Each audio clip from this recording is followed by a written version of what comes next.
हमार जिंदगी तू बर्बाद कर दे ले, हमार खुशियाँ तू छीन ले ले, अब हम तोड़ जिंदगी बर्बाद कर दे। काहे इतना घूर घूर के देखा तरा? तहार मेहरारू है का? फोटो साफ करके सोचत रहनी। अच्छा हो गई है तरक ता?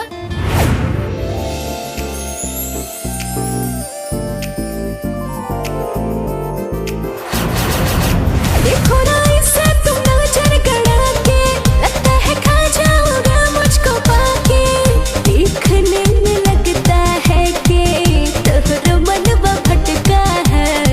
दीपक तोरा से बहुत प्यार करेले। तुझे देख के कुछ तो खटका है, दिल ओढ़नी के गोद में अटका है।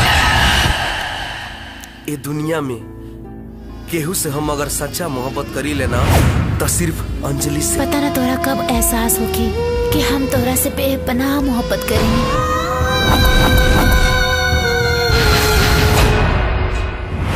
अरे कौन है रे? तू क्या हुआ?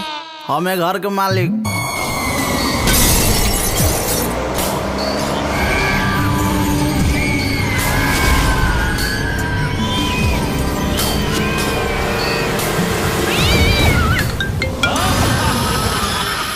चोरी चोरी हमारा से मिले अवतार, जान जाए के हो अपना दत्त सुधार। आइल छोड़ो राजा रोज रात के, मन नहीं के भरत ये करे जा, राखो नसीना में से साट। ये अंजलि का हत्यारा। हम मैडम जी के हत्या नहीं के कैले। हम अब डिसीजन ले ले बानी, अब फुल एंड फाइनल हो जान लू।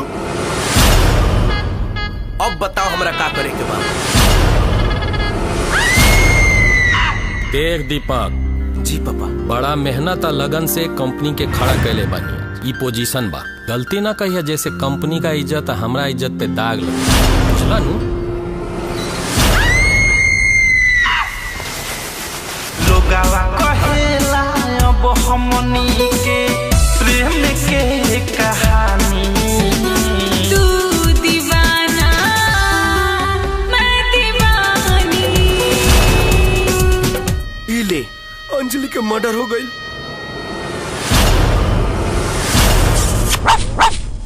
बुझाता कि तोहनी सपनों ना देख देबा हमें। कारियलिया ते हमरा प्यार के हमरे से जुदा कर देले। चल गइलू छोड़े के हमके, हमर जिंदगी वीरान हो गइल बा।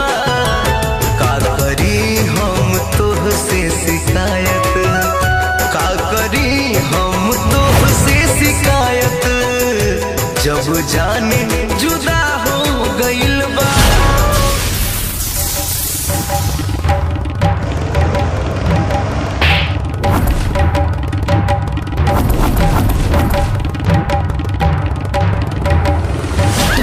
अच्छा कर्म करे वाला खातिर अच्छा होली, बुरा करे वाला के परिणाम तो बुरा ही होई।